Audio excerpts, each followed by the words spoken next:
Good morning, everyone, and happy Easter to you all.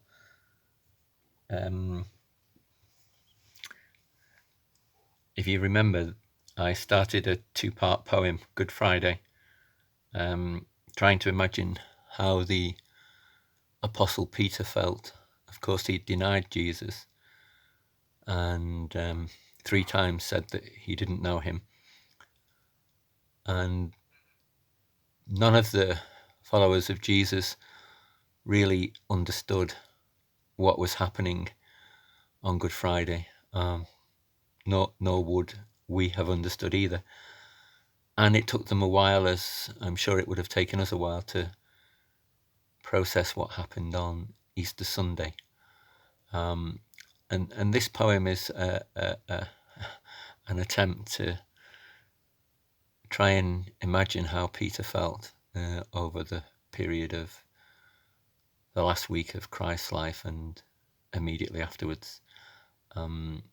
So I'll read the whole thing, the Good Friday bit, which was part 1, and the Easter Sunday bit, which is part 2.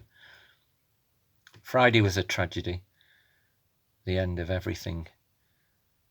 We had so many dreams, we thought he would be king.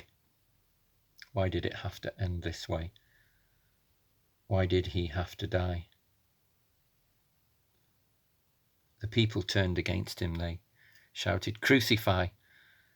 If only I'd been stronger. If only I had stayed. If only I'd been stronger, but we were all afraid.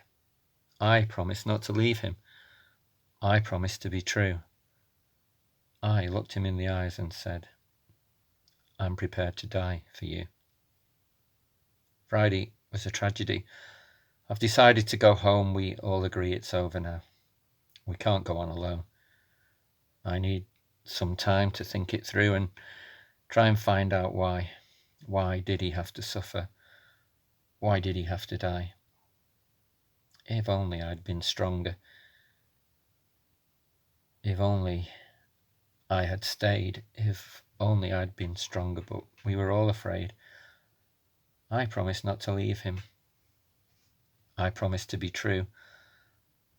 I looked him in the eyes and said, I'm prepared to die with you. Today, I heard the voice of God, so precious through the mist, and morning burst so gloriously. My sorrow was dismissed. My guilt and shame were taken in a moment of release. And after all the turmoil, Jesus gave me peace. Today, I saw the face of Jesus smiling like the dawn. Because he lives again, I've also been reborn. We laughed again together. My precious Lord is risen. He's given me a new life, and I know that I'm forgiven. He died for my shortcomings. For my weaknesses he bled. Even though I left him, and even though I fled, when they crucified him, my sins were in his hand. I couldn't see it then, but now I understand. He left his heavenly kingdom so that I could have a home.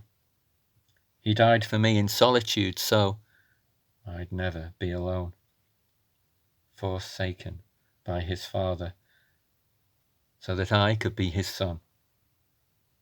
His work is finished now, but mine, it's only just begun.